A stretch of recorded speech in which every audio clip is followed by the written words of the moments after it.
नमस्कार दोस्तों, swing trader channel में आप लोगों का स्वागत है। तो आज बहुत ही बेहतरीन स्टॉक लेकर के आया हूं आपके सामने और निफ्टी 50 का पार्ट है। निफ्टी 50 में लिस्टेड है कंपनी। और चलिए देखते हैं कि स्टॉक का क्या नाम है। तो स्टॉक का नाम है भारती एयरटेल और ये जो है ये one of my best out performing stock है मेरे पोर्टफोलियो का।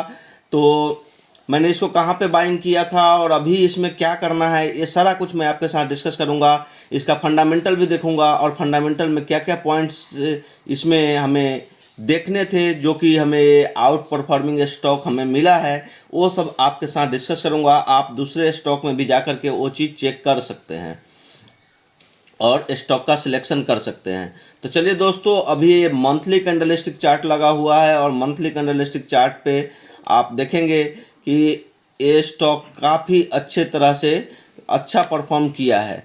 तो आप देखेंगे तो ये 2008-9 में जब इसमें फॉल आई थी, यहाँ पे आप देखेंगे इस एरिया में ये जो फॉल आई थी, तब से स्टॉक जो था एक कंसोलिडेशन जोन में था। ऊपर का लेवल जो था वो 430 के आसपास था और नीचे का लेवल जो था वो 230 के आसपास था। तो नीचे का लेवल कितना था दोस्तों?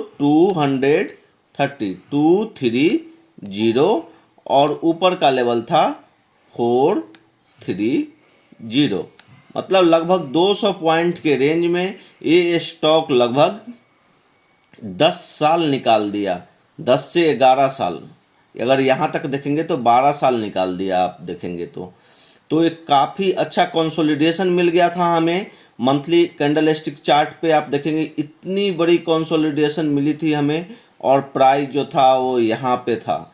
और हमने कहाँ पे पोजीशन बनाई थी ये सब भी हम डिस्कस करेंगे, लेकिन पहले हम बता देते हैं कि कंसोलिडेशन ही ज़रूरी नहीं होता है। जो कंसोलिडेशन है यही ओनली ज़रूरी नहीं होता है। इसके लिए आपको वॉल्यूम को देखना ज़रूरी होता है कि वॉल्यूम के साथ कंसोलिडेशन था या विदाउट वॉल्यूम था। तो दोस्तों यहाँ पे आप देखेंगे कि वॉल्यूम जो था वो काफ़ी हाई वॉल्यूम था यहाँ पे भी जब ये फॉल हुआ था। और यहाँ पे देखिए जब मोमेंटम आना स्टार्ट हुआ, ये वाली जो मोमेंटम आनी स्टार्ट हुई, तो आप देखेंगे कि यहाँ पे वॉल्यूम का जो बार है, वॉल्यूम बार है, वो कितना बड़ा बड़ा आपको दिखाई दे रहा है। तो इस तरह से स्टॉक का सिलेक्शन करना है। जब वॉल्यूम बहुत हाई हो और प्राइस ऊपर की ओर जाए तो समझना चाहिए कि ये जो है वॉल्यूम बेस बाइंग हो रही है इसमें और स्टॉक का प्राइस जो है वो काफ़ी ऊपर की ओर जाएगा। स्टॉक का प्राइस कितना ऊपर जाएगा तो उसके लिए दोस्तों सबसे अच्छी चीज़ होती है कि कंसोलिडेशन के जोन को आइडेंटिफाई करना। तो जितना बड़ा कंसोलिडेशन होगा आप देखेंगे कि उतना ही बड़ा मूव आपको देखने को मिलेगा। तो इसमें आप देखेंगे कि जितना बड़ा यहाँ से देखेंगे, आप इस एरिया को देखिए, तो जितना बड़ा ये कंसोलिडेशन है, जब यहाँ से मूव आना स्टार्ट हुआ तो ये देखिए इतना ही बड़ा मूव आ चुका है। थोड़ा सा मूव और बचा हुआ है। हमें लग रहा है कि 1000 का लेवल क्रॉस करना चाहिए भारतीय एयरटेल को आने वाले 1 से 2 महीनों में। तो दोस्तों चलिए अब आपको हम दिखाते हैं आगे कि वीकली चार्ट पे क्या हो रहा है, मंथली पे क्या हो रहा है। तो सारा कुछ हम आपके साथ डिस्कस करेंगे। तो आते हैं अब वीकली कैंडलस्टिक चार्ट पे और हम आपको बताएंगे कि हमने कहाँ पे पोजीशन बनाई थी इसमें। तो दोस्तों ये लगा हुआ है आपके सामने वीकली कैंडलस्टिक चार्ट। मैंने इसमें कोरोना के बाद ही पोजीशन बनाई थी जब प्राइस चल रहा था 400 के आसपास। तो 400 के लेवल से मैंने इसमें बाइंग स्टार्ट की। दोस्तों एक बार में बाइंग नहीं हो पाती है, स्लोली करके धीरे धीरे करके क्वांटिटी को ऐड करना होता है। तो लगभग 400 के आसपास से मैंने इसमें बाइंग स्टार्ट की थी। हमें लग रहा था कि ये वाला जो जोन है यहीं पे हमें लगा था, ये वाला जो जोन है, ये जो हाई बनाया था लगभग 520 के आसपास, तो ये वाला जो हाई लगा था तभी लगा था कि इसमें अब कुछ बड़ा मूव होने वाला है। लेकिन दोस्तों इसमें एक करेक्शन आया 19 में, उसके बाद ऊपर की ओर प्राइस गया फिर से और एक कन्फर्मेशन था कि इसके हाई को प्रीवियस जो ए वाली जो हाई थी उसको यहाँ पे ब्रेक किया। उसके बाद कोरोना आ गया, कोरोना में इसमें फॉल आई। हमारे पास होल्डिंग थी उस समय भी, कोरोना के टाइम में भी, और छोटी क्वांटिटी में थी। उसके बाद से मैंने धीरे धीरे इसमें क्वांटिटी बढ़ाया और काफ़ी अच्छा प्रॉफिट इसमें बनाया है। और अभी भी देख सकते हैं ये बिल्कुल ट्रेंडिंग है। और लास्ट का जो मूवमेंट आता है दोस्तों बहुत ही फास्ट मोमेंटम आता है। लास्ट का 2-3 महीने 4 महीने जो मोमेंटम आता है वो बहुत ही फास्ट मोमेंटम होता है उसमें जो है प्रॉफिटेबिलिटी बहुत अच्छी बनती है, लगभग स्टॉक आपको डबल होता हुआ भी दिख जाएगा। तो दोस्तों ये रही पूरा वीकली कैंडलस्टिक चार्ट। अब हम आपके सामने लगाते हैं मंथली कैंडलस्टिक, मंथली तो हो ही चुका है, अब डेली कैंडलस्टिक चार्ट पे देखते हैं कि वहाँ पे क्या हो रहा है। तो आइए लगाते हैं डेली कैंडलस्टिक चार्ट। ये रहा आपके सामने ओपन हो रहा है डेली कैंडलस्टिक चार्ट का। ये देखें, डेली कैंडल में भी आप देखेंगे तो काफ़ी अच्छा मोमेंटम है। तो अब हमें रेजिस्टेंस कहाँ पे मिलेगा? तो रेजिस्टेंस जो है दोस्तों, ये वाली जो है, अभी हम को मार्क कर देते हैं। ये जो आपको ग्रीन कैंडल दिख रही है बड़ी वाली, इसका जो हाई है ये पॉइंट मतलब 950। तो अभी जो इसका मेजर रेजिस्टेंस होगा भारतीय एयरटेल के लिए वो 950 का होगा, जो कि हमारे लिए मेजर रेजिस्टेंस का काम करेगा। ये आप वीकली पे अगर एक बार जाते हैं तो वीकली पे भी हमें यहाँ से एक फॉल दिखने को मिल रहा है। आवरली कैंडलस्टिक चार्ट में जाएंगे तो यहाँ पे देखेंगे कि बहुत बड़ी स्पाइक आई थी इसमें भारतीय एयरटेल में, और स्पाइक आने के बाद क्या हुआ था कि इसमें एक फॉल देखने को मिला, फिर से स्टॉक ऊपर की ओर जा रहा है। तो जब तक ये 950 का लेवल नहीं कटता है तो भारतीय एयरटेल में नया पोजीशन नहीं बनाना है। 950 के ऊपर ही अब इसमें कोई नया पोजीशन बनाना है। जिनके पास पहले से होल्डिंग है, बहुत लोग हमारे जानने वाले हैं जिनको मैंने रिकमेंड किया था और वो लोग काफ़ी अच्छे प्रॉफिट में हैं। तो जो लोग भी प्रॉफिट में हो तो ज़रूर कमेंट बॉक्स में लिखिए कि किन किन लोगों के पास अभी तक एयरटेल होल्ड है, तो उस पर हम डिस्कशन करेंगे और लोगों को भी ऐसे स्टॉक मिलेंगे। तो दोस्तों अभी जो हमें रेजिस्टेंस मिल रहा है वो 950 का है, और सपोर्ट जो मिलेगा वो 900 का सपोर्ट टेक्निकल चार्ट पे हमें देखने को मिल रहा है, और मेजर सपोर्ट जो है वो 850 का है।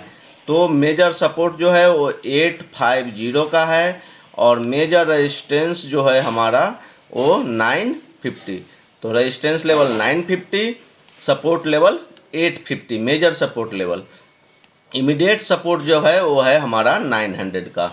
अभी अगर यहाँ से 9 से 26 के आसपास क्लोजिंग हुई है, 926 से गिरता है तो 900 का सपोर्ट एक मिलेगा, और मेजर सपोर्ट जो हमारा है वो हमारा 850 के आसपास है। लेकिन यहाँ पे भी अगर देखेंगे 900 के आसपास, तो ये भी मल्टीपल सपोर्ट लेवल है, तो ये भी हमारे लिए एक बहुत इंपॉर्टेंट लेवल होगा 900 का लेवल। तो 900 का एक सपोर्ट मान के चलिए अभी, और मात्र 26 रुपये का स्टॉप लॉस है यहाँ से, और 950 के ऊपर स्टॉक अगर जाता है तो फिर आपको 1000 के ऊपर का लेवल देखने को मिलेगा। तो चलिए देखते हैं फंडामेंटल में मैंने क्या देखा था कि इस स्टॉक में पोजीशन बनाया है। तो आइए हम फंडामेंटल चार्ट ओपन कर लेते हैं। तब तक आप जल्दी से वीडियो को लाइक कर दीजिए, चैनल को सब्सक्राइब कर दीजिए और अपने फ्रेंड के साथ शेयर कर दीजिए। तो चलिए दोस्तों आज प्राइस की बात कर लेते हैं फंडामेंटल में। तो प्राइस देखेंगे कि ये जो प्राइस है वो 9 से 27 रुपये 30 पैसे पे क्लोजिंग हुई है इसकी। और आते हैं अब डिलीवरी पे। तो डिलीवरी परसेंटेज अगर देखेंगे तो लास्ट 25 तारीख से अगर हम देखना शुरू करें तो 25, 26, 27, 28 और 29 तारीख तक डिलीवरी परसेंट लगभग जो है वो 70% के आसपास है।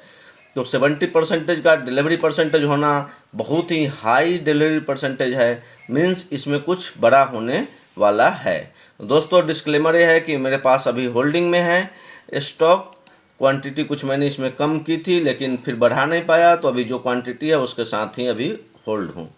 तो दोस्तों देखते हैं टेक्निकल पे आप देखेंगे तो सारे टाइम फ्रेम पे इसने पॉजिटिव रिटर्न दिया है, तो काफ़ी अच्छा अभी दिख रहा है। चलिए फंडामेंटल की बात कर लेते हैं।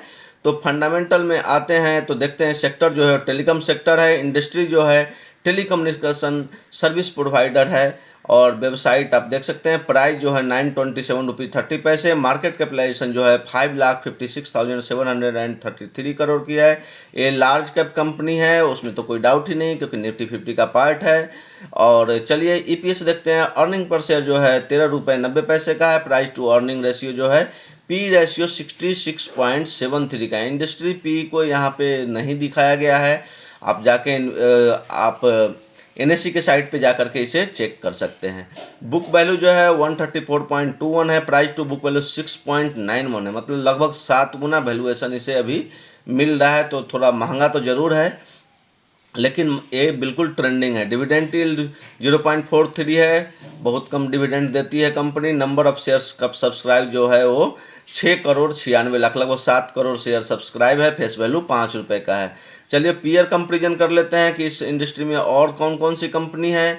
तो आप देखेंगे कि इसमें भारती एयरटेल तो ये है ही जिसका हम डिस्कशन करते हैं, वोडाफोन आइडिया लिमिटेड है, टाटा कम्युनिकेशन है, इंडस टावर है, टाटा टेलीकॉम सर्विस है, ये सब सारे हैथवे केबल है। तो एक महानगर टेलीफोन निगम लिमिटेड भी है। तो ये सारी कंपनी इसके पीयर ग्रुप की कंपनियाँ हैं। तो चलिए अब देख लेते हैं कि नेक्स्ट अब हमें आते हैं और अब देखते हैं कि फाइनेंशियल इसका कैसा है। तो फाइनेंशियल अगर देखेंगे तो फाइनेंशियल में आपको क्लियर कट दिखेगा कि इनका जो रेवेन्यू है दिन पर दिन बढ़ते जा रहा है। चलिए शेयर होल्डिंग पैटर्न, यही जो हम चीज़ आपको दिखाना चाहते थे वो आपके सामने अभी दिख रहा है। और आप ये देखेंगे कि शेयर होल्डिंग पैटर्न जब देखेंगे तो आप देखेंगे कि जून 2022 में इसका जो शेयर होल्डिंग था प्रमोटर का वो 55.93 था। वहाँ से लगभग 1% की होल्डिंग कम हुई है एक साल में। और पब्लिक की होल्डिंग जो है वो 45.03 है अभी करेंट, लगभग 1% ये भी बढ़ी है। और FII और FPI की होल्डिंग जो है 21.48 है और DII की होल्डिंग 19.66 है। नॉन इंस्टीट्यूशन की होल्डिंग मात्र 3.88 है, जो कि जून 2022 में 5.31 थी। ये लगभग 1.5% के आसपास यहाँ से घटता हुआ दिख रहा है।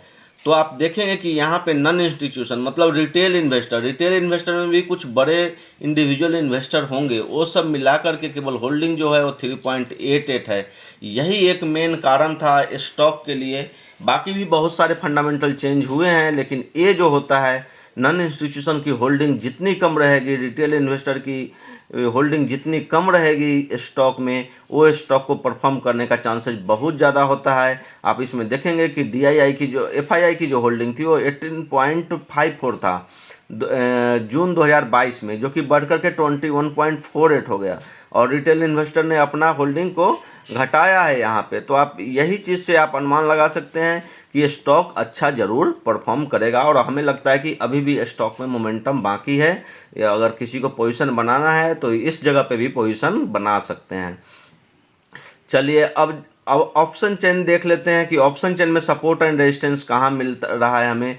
तो आप देखेंगे कि 950 में जो है 950 पे 950 पे भारतीय एयरटेल में कॉल साइड में जो पोजीशन है वो बहुत ही ह्यूज ओपन इंटरेस्ट बिल्डअप है कॉल साइड में।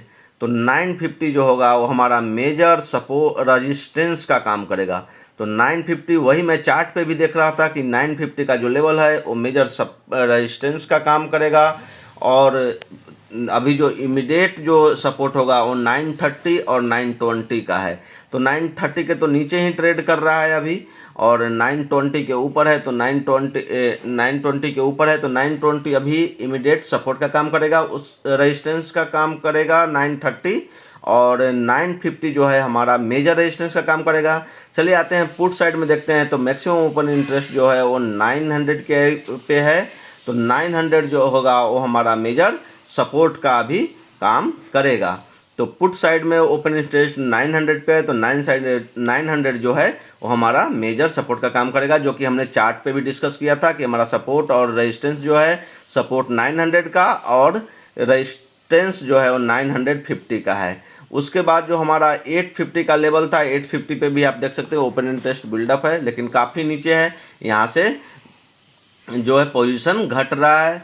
तो अब ये दूर का हो गया, यहाँ से लोग निकल रहे हैं। अब किसी को उम्मीद नहीं है कि 850 तक एयरटेल आएगा। तो अभी वही आपका सपोर्ट 900 का और रेजिस्टेंस 950 का है। 950 के ऊपर जाएगा तो स्टॉक जो है काफ़ी तेज़ी के साथ 1000 के लेवल को क्रॉस करेगा। तो दोस्तों ये वीडियो ज़रूर आपको अच्छा लगा होगा और ये काफ़ी हेल्प करेगा आपको एनालिसिस में और अच्छे स्टॉक को पिक करने में। और मेरा पोर्टफोलियो का बेस्ट परफॉर्मिंग स्टॉक है। तो इस वीडियो को लाइक कीजिए, चैनल को सब्सक्राइब कीजिए, अपने फ्रेंड के साथ शेयर कीजिए। थैंक